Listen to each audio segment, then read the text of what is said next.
Hi everyone, this side Shishir. Welcome to my YouTube channel Shishir की पाठशाला। और आशा करता हूँ आप सभी काफ़ी अच्छे होंगे और मस्त होंगे। तो जैसा कि आप सभी को पता है कि यूपी टेट की एक इम्पॉर्टेंट सीरीज चल रही है, रिवीजन सीरीज। जो जो टॉपिक्स ऐसे इंपॉर्टेंट हैं जहाँ से यूपी टेट ने प्रीवियस ईयर में क्वेश्चन पूछे हैं और जहाँ से पॉसिबिलिटीज हैं क्वेश्चन पूछे जा सकते हैं, वो सारे टॉपिक्स मैं करा रहा हूँ। लगभग 5 टॉपिक्स हमारे हो गए हैं और लगभग 30 से 40 टॉपिक मैं अपलोड कर दूंगा। और जो भी वीडियो देखना चाहते हैं जरूर देखिए, यहाँ से आपको बहुत मदद मिलेगी। कम समय में बहुत अच्छे मार्क्स गेन कर सकते हैं आप यहाँ से। तो आज का जो हमारा टॉपिक है वो सीडीपी का, बाल विकास का एक अच्छा सा टॉपिक है जिसको आप कहते हो एनईपी 2020, नेशनल एजुकेशन पॉलिसी 2020 के बारे में हम बात करेंगे। तो चलिए स्टार्ट करते हैं अपने वीडियो को। तो सबसे पहली चीज बात करें, एनईपी का फुल फॉर्म क्या है। तो एनईपी का फुल फॉर्म जो है वो नेशनल एजुकेशन पॉलिसी है। क्या है? नेशनल एजुकेशन पॉलिसी है। वहीं बात करें एनईपी 2020 कब इसको मंजूरी दी गई, तो बात करें 29 जुलाई 2020, 29 जुलाई 2020 को इसको क्या दी गई, गवर्नमेंट के द्वारा इसको मंजूरी दी गई।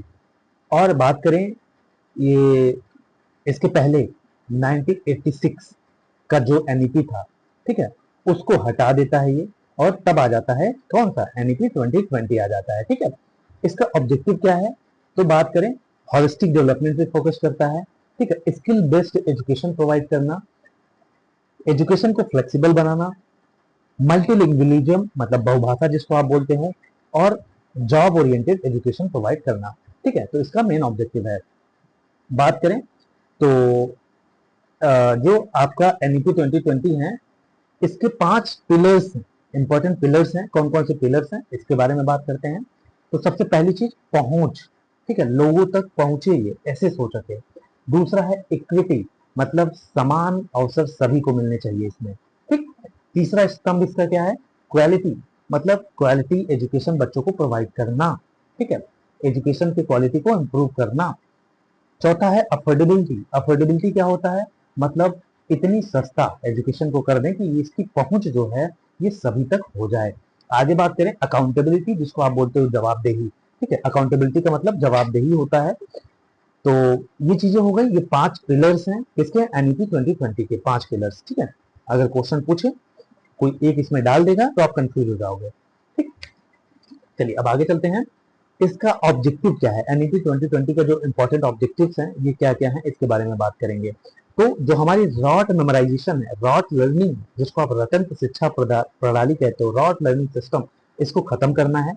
स्किल बेस्ड एजुकेशन प्रोवाइड करना, स्किल प्रोवाइड करना, जैसे कारपेंटर को बुला लेना, क्लास 6 से स्टार्ट करना। होलिस्टिक डेवलपमेंट मतलब ओवरऑल डेवलपमेंट की बात करता है, फिजिकल, मेंटल, इमोशनल, सारी चीजों पे काम करता है ये। और जो हमारी जिसको आप बोलते हो रीजनिंग एबिलिटी और मेंटल एबिलिटी, सोचने की क्षमता को बढ़ावा करना, क्रिएटिविटी पे काम करना, कितना क्रिएटिविटी स्किल पे काम करना, करियर ओरिएंटेड एजुकेशन प्रोवाइड करना। ठीक है, तो ये चीजें क्या है, हमारी एनईपी 2020 की ऑब्जेक्टिव है। आगे बात करें इसमें जो एक स्ट्रक्चर दिया गया है। ठीक है, आप जब बात करेंगे तो एक स्ट्रक्चर दिया गया है इसमें, जो हमारी न्यू एजुकेशन स्ट्रक्चर है वो क्या होनी चाहिए। पहले क्या था, पहले 10+2 था, आप लोगों ने देखा होगा। पहले 10+2 था, लेकिन अब क्या है, अब है 5+3+3+4, 5+3+3+4 का एजुकेशन स्ट्रक्चर बनाया है हमारे एनईपी 2020 ने। बहुत आसान भाषा में इसको समझेंगे। ठीक है, तो सबसे पहला जो स्टेज है, ठीक है, ये जो 5+3+3+4 है, तो पहले स्टेज को इसमें क्या बोलते हैं, फाउंडेशनल स्टेज। फाउंडेशनल स्टेज क्या होता है, इसमें क्या होगा, जो बच्चा 3 से 8 साल तक का बच्चा होगा वो किस स्टेज में आएगा, फाउंडेशनल स्टेज में आएगा। तो इसमें कौन कौन सी कक्षाएं आएंगी, तो 3 साल की, जो 3 साल की होगी, जो प्री स्कूलिंग होती है। ठीक है, 3 साल की जो प्री स्कूलिंग होगी, मतलब कक्षा 1 से पहले नर्सरी, एलकेजी और यूकेजी होगी बच्चों की। उसके बाद बात करें कक्षा 1, 2, तो फाउंडेशनल स्टेज में क्या क्या आएगा, प्री स्कूल 3 साल का, नर्सरी, एलकेजी, यूकेजी जिसको आप बोलते हो, ठीक है, या आंगनवाड़ी जो वगैरह बोलते हो आप, ये सब चीजें वो है। ठीक, अब इसमें क्या होगा, इसमें बच्चों को प्लेवे मेथड में सिखाया जाएगा, एक्टिविटी बेस्ड एजुकेशन प्रोवाइड की जाए। ठीक, दूसरा स्टेज है प्रिपरेटरी स्टेज। ठीक है। दूसरा क्या है, प्रिपरेटरी स्टेज। इसमें क्या होता है, कौन सी उम्र वाले बच्चे आएंगे, जिनकी उम्र 8 से 11 साल होगी, वो बच्चे किस में आएंगे, प्रिपरेटरी स्टेज में आएंगे। इसमें कौन से कक्षा तक के बच्चे आएंगे, कक्षा 3 क्लास 3rd से 5th तक के बच्चे किस में आएंगे, प्रिपरेटरी स्टेज में आएंगे। वही बात करें, इसमें क्या होगा, खोज आधारित शिक्षा दी जाएगी। मतलब आप डिस्कवरी बेस्ड एजुकेशन, बच्चे को टॉपिक दे दीजिए, बच्चा खुद खोजे। ठीक है। लैंग्वेज और हमारी मैथमेटिक्स का बेस जो है यहीं से बच्चों को दिया जाएगा, किससे, क्लास 3rd से 5th तक का। ठीक है। अब आगे चलते हैं, तीसरा स्टेज कौन सा है, तीसरा स्टेज आता है इसमें मिडल स्टेज। ठीक है। इसमें कौन से आई उम्र के बच्चे आएंगे, इसमें 11 से 14 वर्ष के बच्चे आएंगे। कौन आएंगे, 11 से 14 वर्ष के बच्चे आएंगे। कौन सी कक्षा के बच्चे आएंगे, 6 से 8 साल तक के बच्चे आएंगे, कक्षा 6 और 8। ठीक है। कक्षा 6 से 8 के बीच बच्चे।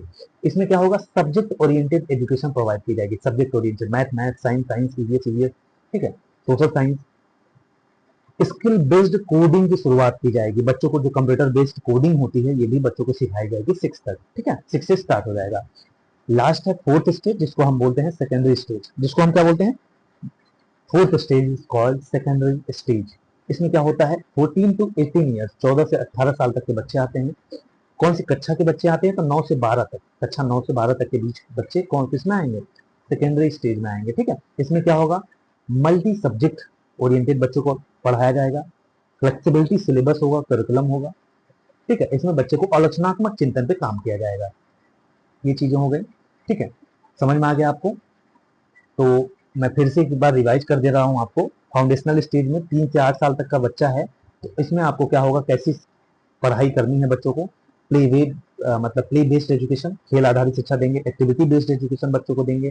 कहानी, कविता, चित्र, खेल, उनका लैंग्वेज का डेवलपमेंट करेंगे। उनका बेसिक जो मैथ है 1 2 3 0 ये सब सिखाएंगे। एथलन, जिसको आप फाउंडेशनल लिटरेसी एंड न्यूमरेसी बोलते हो, इस पर आपको मेन फोकस करना है। बात करें दूसरा, प्रिपरेटरी स्टेज में कैसे बच्चों को एजुकेशन देंगे, तो प्रिपरेटरी स्टेज में आप देंगे डिस्कवरी बेस्ड लर्निंग, खोज आधारित शिक्षा पे काम करेंगे आप। प्रैक्टिकल बेस्ड एजुकेशन देंगे आप। लैंग्वेज डेवलपमेंट में काम करेंगे आप। मैथ और विज्ञान सब्जेक्ट है, इसकी बच्चों को बेसिक नॉलेज होनी चाहिए, कक्षा 3 से 5 तक के बच्चों को बस। ठीक है। कला, आर्ट और इसमें आर्ट और प्ले, खेल का इसमें समायोजन रहेगा। रटने के बजाय, रॉट जो लर्निंग होती है, इसके बजाय बच्चों को अंडरस्टैंडिंग पर फोकस की जाए।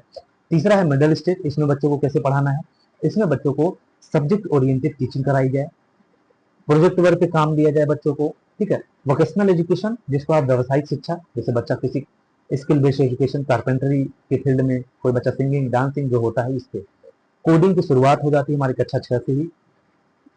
कक्षा 6 से इंटर्नशिप की भी फैसिलिटी दी जाएगी बच्चों को। और कक्षा 6 से ही स्किल बेस्ड जो एजुकेशन होता है, जो कौशल आधारित शिक्षा होता है, इस पे मेन फोकस करना चाहिए। ठीक है। अब चौथा है सेकेंडरी स्टेज। इसमें क्या करना है भाई, कक्षा 9 से 12 तक के बच्चे आएंगे। इसमें आर्ट, साइंस और कॉमर्स की जो बाध्यता रहती है, ये खत्म हो जाएगी।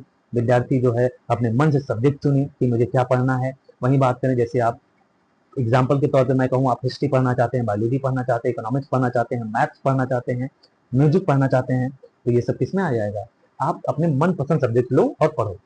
उसके बाद multi disciplinary approach. Multi disciplinary approach क्या होता है भाई, बहुविषयक शिक्षा। एक सब्जेक्ट को कई विषय सब्जेक्ट के साथ रिलेट करके जब पढ़ाते हैं आप, तो ये क्या होता है, मल्टी डिसिप्लिनरी अप्रोच होता है। उसके बाद बात करें, प्रॉब्लम सॉल्विंग स्किल भी सिखाई जाती है, समस्या का समाधान कैसे करना है। ठीक। चलो, इसी में एक बहुत बेहतरीन दिया गया है, एक टर्म्स दिया गया है, जिसको आप बोलते हो 3 लैंग्वेज फॉर्मूला या त्रिभाषा सूत्र, जिसको आप बोलते हो। इसमें क्या है कि बच्चों को 3 भाषाओं का नॉलेज होना चाहिए, कम से कम, जिसमें 3 भाषा में कौन कौन भाषा होंगे, कम से कम 2 ऐसी भाषा, ऐसी लैंग्वेज होनी चाहिए जो भारतीय भाषाएं हैं, जो अपने देश की है। ठीक है। किसी भाषा को अनिवार्य रूप से थोपने का कोई प्रावधान नहीं है। मतलब कोई भी ऐसा लैंग्वेज नहीं कि आप बच्चे के ऊपर थोप दोगे। ठीक। बच्चे का जैसे मातृ लैंग्वेज हो जाता है, जो बच्चे का मदर टंग का हो जाता है, एक खड़ी बोली जो आपकी हो जाती है, मतलब एक इंग्लिश हो जाती है। ठीक है। और या तीसरा लैंग्वेज कोई अदर स्टेट का बच्चा लैंग्वेज सीख सकता है। ठीक है। मातृभाषा क्या होती है, मैंने बताया, जो बच्चे की स्थानीय भाषा होती है, लोकल लैंग्वेज होती है, उसको क्या बोलते हैं, मातृभाषा बोलते हैं। समझ में आया, बस पढ़ाता हूँ इसलिए कंटिन्यू, थोड़ा हंसी मजाक कम करता हूँ, तो इस चीज को सीखिए, कम समय है। ठीक। कक्षा 5 तक संभव हो तो बच्चे को क्या करना है, उनकी मदर टंग में ही पढ़ाना है। कक्षा 8 तक बच्चे के मातृभाषा में या लोकल लैंग्वेज में आप डील कर सकते हो। ठीक, यहाँ तक हो गया, त्रिभाषा फार्मूला बता दिया। तो अब एनईपी में कुछ और अच्छे अच्छे टर्म्स दिए गए हैं, आइए उसके बात कर लेते हैं मेरे दोस्त, मेरे मित्र, मेरे यार। एफएलएन और निपुण भारत। ठीक है, एफएलएन क्या होता है? अगर आपसे क्वेश्चन पूछे एफएलएन क्या होता है, तो foundational literacy and numeracy. FLN का फुल फॉर्म क्या है? Foundational literacy and numeracy, Hindi में बोलते हैं मूलभूत साक्षरता और संख्यात्मकता। ठीक है, इसमें क्या होता है भाई, इसमें जो नेशनल मिशन, एफएलएन को क्या किया गया, एक राष्ट्रीय मिशन घोषित किया गया, इस पे इतना फोकस करा गया है। कक्षा क्या है? कक्षा 3 तक का जो बच्चा है, कक्षा 3 तक का बच्चा है, वो क्या करे, पढ़ सके, लिख सके और जो बेसिक जोड़ घटाना गुणा भाग है वो कर सके। ठीक है, क्या कर सके? जोड़ घटाना कर सके, बच्चा किताब 2-2 शब्द, 3-3, 4-4 शब्द मिला के पढ़ सके। ठीक है, ये सब चीजें कर सके। तो इसके लिए आपको पता है कि निपुण, इसी के लिए, इसके लिए एफएलएन के लिए निपुण आया। निपुण का फुल फॉर्म क्या होता है? National initiative for proficiency in reading with understanding and numeracy. Bharat में पढ़ने और अंडरस्टैंडिंग और जो संख्यात्मकता न्यूमरेसी है, इसमें निपुण करने के लिए क्या आया? निपुण आया। ठीक है, चलिए दूसरा है परख। परख का फुल फॉर्म क्या है आपको पता होना चाहिए? Performance assessment review and analysis of knowledge for holistic development. ये किसका फॉर्मूला है? फुल फॉर्म है आपका परख का है। ठीक है, इसलिए क्या करता है, ये आपका करता है कॉम्पिटेंसी, सीसीई, जिसको आप कॉम्पिटेंसी बेस्ड एजुकेशन बोलते हो, इस पे काम करता है। रटने पर नहीं फोकस करता, रॉट मेमोराइजेशन को ये कट कर देता है। वहीं बात करें अंडरस्टैंडिंग पर ज्यादा फोकस करता है। 360 डिग्री होलिस्टिक रिपोर्ट कार्ड बनाता है, ठीक है, बच्चों का। वहीं बात करें शिक्षक का और बच्चों का मूल्यांकन करता है, इवैल्यूएशन करता है। ठीक है, परख तो जो हमारा 360 डिग्री रिपोर्ट होता है, कार्ड होता है, उसमें क्या क्या शामिल होंगे? उसमें टीचर का एवल्यूएशन भी शामिल होगा, बच्चों का सेल्फ असेसमेंट भी होगा उसमें, और बच्चे के जो पीयर, जो सहपाठी हैं, उनका भी एवल्यूएशन होगा। ठीक है, समझ गए? अब इसमें टीचर से रिलेटेड क्या है, किसमें? इसी में 2030 तक क्या करना है, जो टीचर है हमारे, उनके लिए 4 वर्ष से 4 ईयर्स इंटीग्रेटेड बीएड का डिग्री, जो डिग्री है वो मिलेगी अब। ठीक है, तो इसमें सीपीडी पे ज्यादा जोर दिया गया है, जिसको आप कंटिन्यूअस व्यवसायिक विकास बोलते हो, सतत व्यवसायिक विकास बोलते हो, इस पे ज्यादा जोर दिया गया है। ठीक है, अब इसमें तकनीकी शिक्षा पे भी क्या जोर दिया गया है, अगर पूछे टेक्निकल पे, तो बिल्कुल भाई डिजिटल लर्निंग पे फोकस करने के लिए कहा गया है, ऑनलाइन लर्निंग, वर्चुअल लैब्स होने चाहिए, इलेक्ट्रॉनिक कंटेंट है, स्मार्ट क्लासरूम पर जोर दिया गया है। ठीक है, अब वोकेशनल एजुकेशन क्या होता है? वोकेशनल एजुकेशन जानते हो? चलो बताता हूँ। व्यवसायी शिक्षा क्या होती है?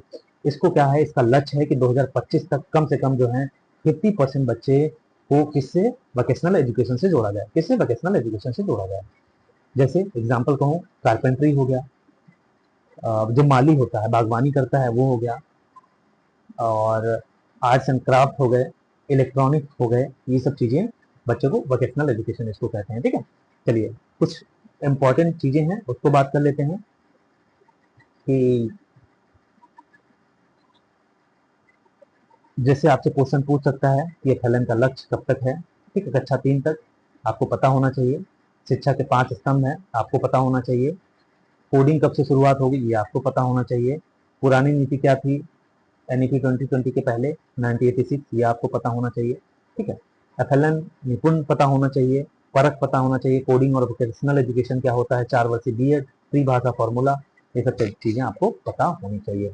तो मुझे लगता है जो इम्पोर्टेंट चीजें थी मैंने एनईपी 2020 के बारे में पूरा बता दिया है। बाकी अगर आप इतना जानते हो तो आप क्वेश्चन जो पूछे जाएंगे आप कर लोगे। बाकी ऑल द बेस्ट। कैसा लगा वीडियो को लाइक शेयर सब्सक्राइब जरूर करिएगा। जय हिंद, जय भारत।